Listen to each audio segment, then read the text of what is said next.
నమస్కారం అండి.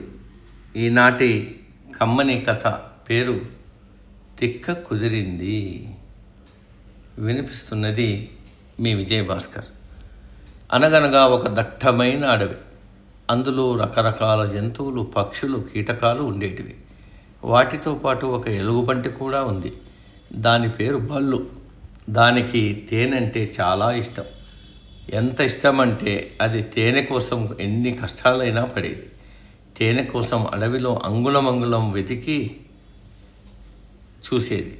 వెతగ్గా ఎక్కడైనా తేనె కనిపించిందా ఇక అంతే, మైమరిచిపోయేది. తేనె పట్టు చిటారు కొమ్మున ఉన్నా సరే చకచకా చెట్టెక్కి ఆ తేనె తాగేసేది. బల్లు బారిన పడి తన తేనె పట్టులన్నీ నాశనమైపోతున్నాయని తేనెటీగలు బాధపడుతున్నాయి. తేనె పట్టులకు కాపలా కాయాలని నిర్ణయించుకున్నాయి. ఈ విషయం పాపం బల్లుకు తెలియదు. ఒక చెట్టు మీద పెద్ద తేనె పట్టును చూసింది. దాన్ని చూడగానే బల్లుకు నోరూరింది. మెల్లగా చెట్టు ఎక్కి తేనె పట్టు దగ్గరకు వెళ్ళింది.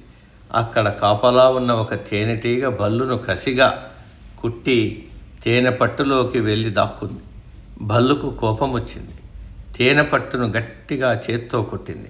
అప్పటి వరకు తేనె పట్టుకు కాపలా కాని లోపల విశ్రాంతి తీసుకుంటున్న తేనెటీగలన్నీ ఒక్కసారిగా బయటకొచ్చి బల్లును ఒళ్ళంతా కుట్టాయి.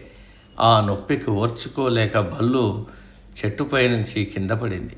కానీ తేనెటీగలు దాన్ని వదలలేదు, కుడుతూనే ఉన్నాయి. వాటి నుంచి తప్పించుకునేందుకు బల్లు వేగంగా పరిగెత్తింది. కానీ ఆ తేనెటీగలు వెంటాడుతూనే ఉన్నాయి. పరిగెడుతూ ఉన్న బల్లుకు ఒక సరస్సు కనిపించింది. అమ్మయ్యా, ఇందులో దూకి ఆ తేనెటీగల నుంచి తప్పించుకుంటా నీళ్ళలోకి తేనెటీగలు రావు అనుకుంటూ వేగంగా పరిగెత్తి దబుక్కున ఆ సరస్సులోకి దూకింది. తేనెటీగలన్నీ కాసేపు ఆ సరస్సు చుట్టూ మూగాయి. ఏ భల్లు, మళ్ళీ మా తేనె దగ్గరకు వస్తే ఊరుకోం, జాగ్రత్త అని హెచ్చరించి అక్కడి నుంచి వెళ్ళిపోయాయి. అవి వెళ్ళిపోయిన తర్వాత సరస్సు నుంచి బయటకొచ్చి నొప్పితో మూలుగుతూ ఇంటి ముఖం పట్టింది భల్లు. సమ